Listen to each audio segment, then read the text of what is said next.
Welcome back, Guitar Nerds. Brad from SimpleGuitar.com here, and today we are pulling a video out from the vault. This is an early video that I did about how you can make your strumming sound better instantly.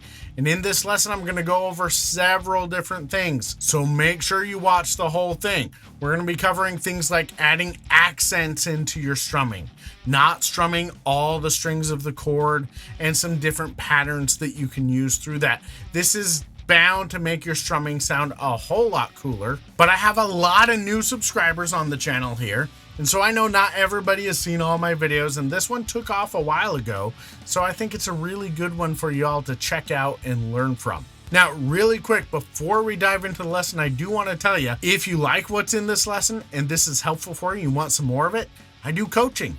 Right? You can go to simpleguitar.com/apply, and there you can fill out my form to learn about coaching with me, doing private coaching, and I have group coaching as well. So if you'd like to get started with that, go to simpleguitar.com/apply. Now let's just dive in to the lesson and start making your strumming sound awesome. So today what I'm going to do is I'm going to show you a couple of things that you can do that'll take any strum pattern that you know, and it'll make it sound different and more exciting. Now, big idea number one that I want to get through to you is that you don't want to be too rigid with strum patterns. You have to remember the purpose of strum patterns is to train your ability to feel and keep time.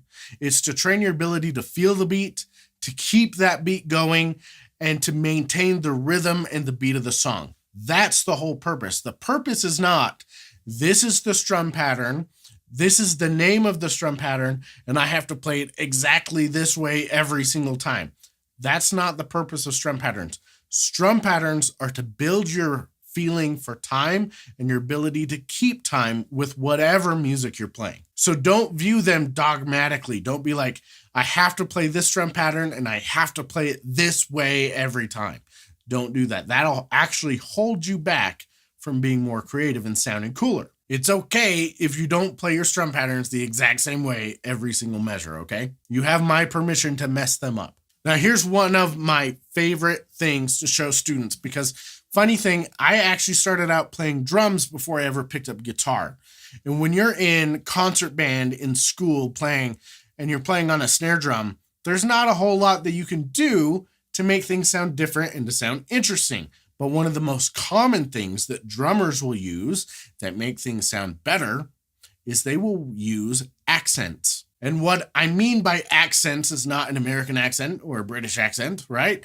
What I mean is accenting different notes that you're playing.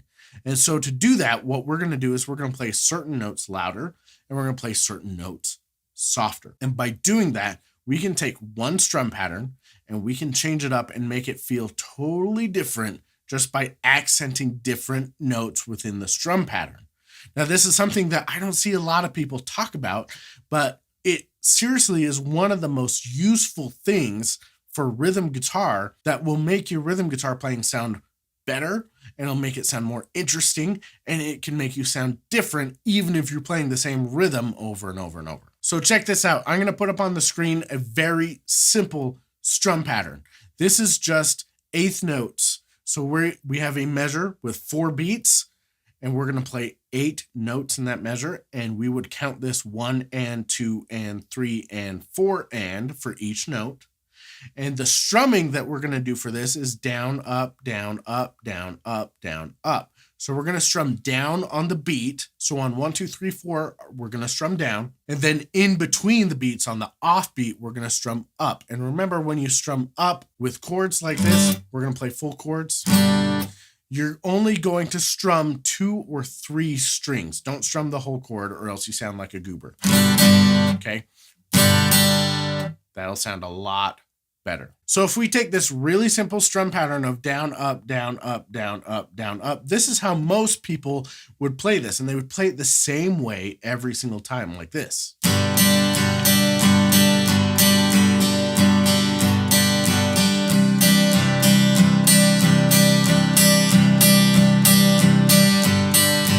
Right? After a while, it gets kind of boring. So what we're going to do is we're going to take a couple of these different notes within that strum pattern. I'm not going to change any strumming.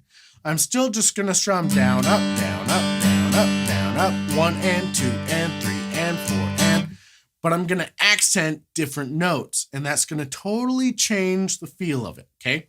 So what I'm gonna do, I'm gonna put an accent on beat 2 and on beat 4. Why am I doing this? Because in most modern music, those are the beats that the drums are going to accent. You're going to hear the snare drum hit on beat 2 and beat 4. So this is a really common thing to do. So I'm going to play beat 2 louder, and I'm going to play beat 4 louder than all the other notes, okay? And you're going to see this will take that same strum pattern and make it feel totally different. So this is how accenting beat 2 and beat 4 will sound.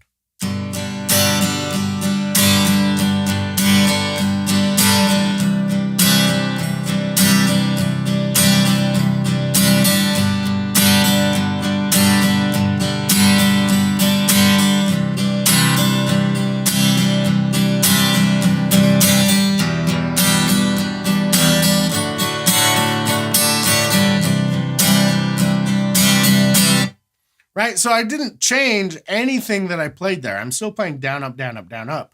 But I started to hit harder when I played beat 2. So I'd go 1 and 2 and 3 and 4 and 1 and 2 and 3 and 4. Right? So let's show you how this will totally change again. What I'm going to do now is I'm going to accent beat number 3. And with beat number 3 being accented instead of beat 2 or beat 4, even though I'm playing the exact same rhythm, I'm playing 1 and 2 and 3 and 4 and, it's all the same, but it's going to feel totally different. So this is how that will sound. Accenting beat 3.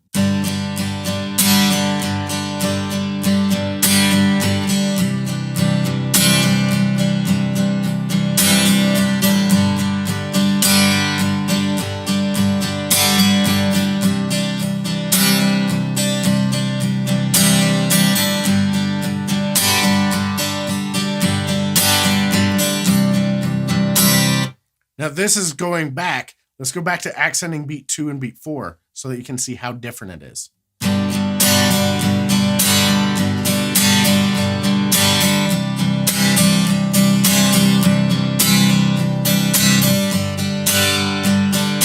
Right?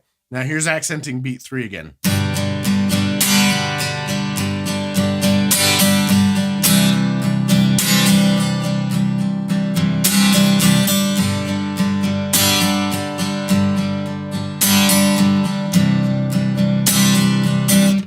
Right, so I'm playing the exact same strum pattern.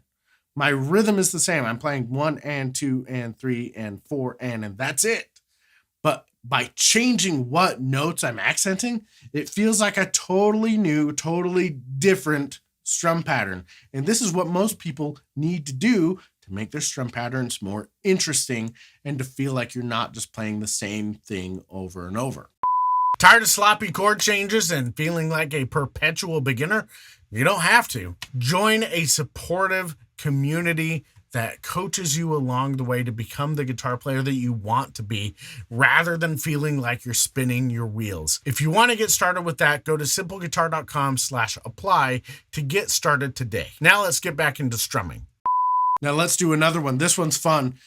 This one, I'm actually going to accent beat number 2, and then I'm going to accent the and of 4. So it's the last note in the measure. So I'm going to go 1 and 2 and 3 and 4 and 1 and 2 and 3 and 4 and, okay?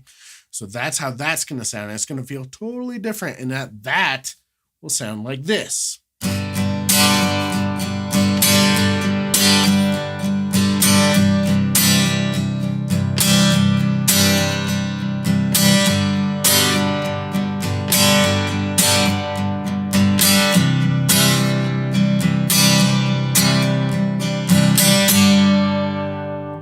Totally different feel. I actually stole that.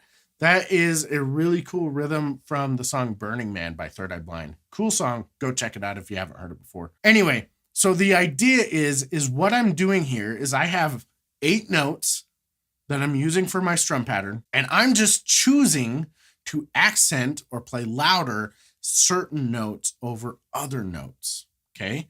And that is what changes the feel. It's totally arbitrary which ones I'm choosing to do. Now, it's really common to see stuff like beats 2 and beat 4 accented or beat 3 accented, okay? It's really common to see stuff like that. But just doing that, paying attention to the feel of the song and where different accents can happen with your strumming is going to totally change it up, even if you don't change the rhythm of your strum pattern. Now let's do one more really quick. This is a really, really common one, more with power chords and stuff like that and palm muting stuff, but I'm just going to do it with an open chord here and show you how to do it here. What I'm going to do is I'm going to accent beat number 1, and then I'm going to accent the and of beat 2, and then I'm going to accent beat 4. So the way that most people will think of this is I've got a group of 3 notes at the beginning. We're going to have 1 and 2, and I'm going to accent beat 1. So that's a group of 3 notes. And then I'm going to accent the and of 2 and have a group of 3 notes. So I'll have and 3 and when I'm accenting the first one. And then I'll have a group of 2 notes at the end, and I'm accenting beat 4, which is the first one. So it'll be 3 notes, 3 notes, 2 notes in the measure. So I'm accenting the first one, I'm accenting the 4th one, and then I'm accenting the 7th note. It's a little bit different, but that will sound like this.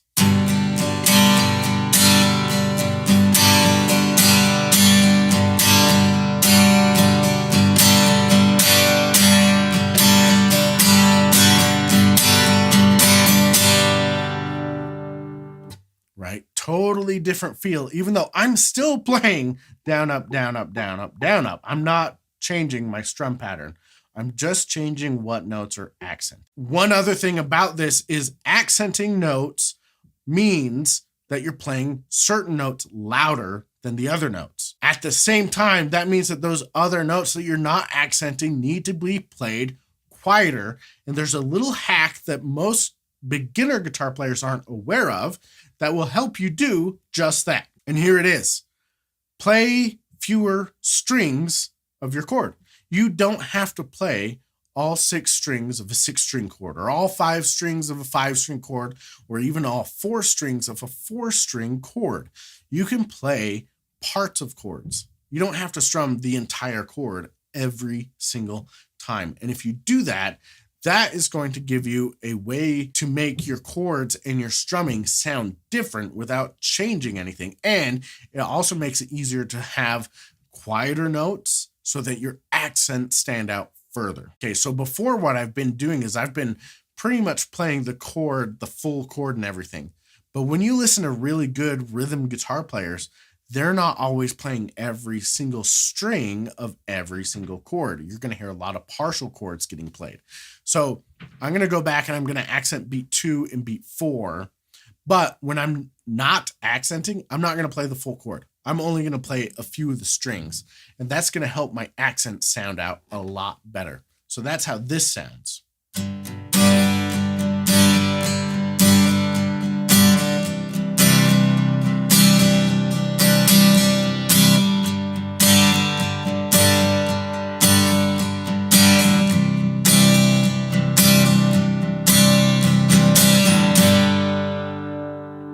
Here's how it goes if I'm playing partial chords, if I'm not strumming every string of the chord, and I accent beat 3. That's how this will sound.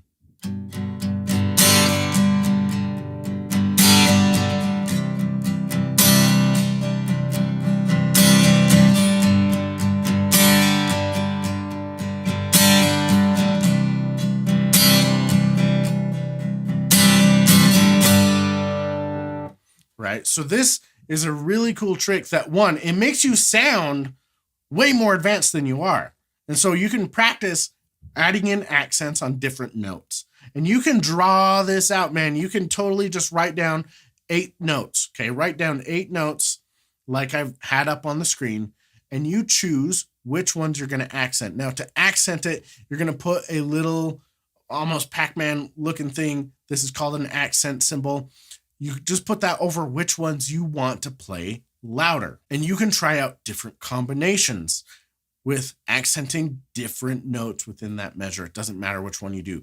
The one thing that I will say, though, is you don't want to accent too many, because if you accent everything, then nothing is accented. So you want your accents to stand out by having a few notes that are louder, a couple notes that are louder, not all the notes, okay? But experiment with doing different ones to give you different rhythmic feels and ideas. And if you're doing this, this is really going to help also to develop that feel for the beat and for the rhythm so that you're in sync with any of the music that you're playing. So what I want you to do is just that. I want you to go map out 8 notes in a measure, and then I want you to try out different strum patterns using accents on different notes. And remember, on the notes that you're not accenting, to play those quieter. The easiest way to do that is to play fewer strings. But I hope that this is awesome for you. I hope that it helps you out. So go have some fun. Try changing up the strum patterns that you already know with some accents, and it's going to open up a lot of creative possibilities for you. It's going to make things sound way more different, way more interesting, and so go have fun with it. So there you go, guys. That is how you can enhance your strumming and make it sound way better. These are some things that most beginners don't think about. So it's really good if you can start doing some of these things, and it's really going to ratchet up how awesome your strumming sounds. It's going to go from here and make it sound like it's up here. So have fun with this. Enjoy it. And remember, if you want to get started with some coaching with me personally, go to simpleguitar.com/apply, and I'd be more than happy to help you implement actually doing this stuff in your playing. So go do that, and then make sure you check out this next video, and I'll see you there.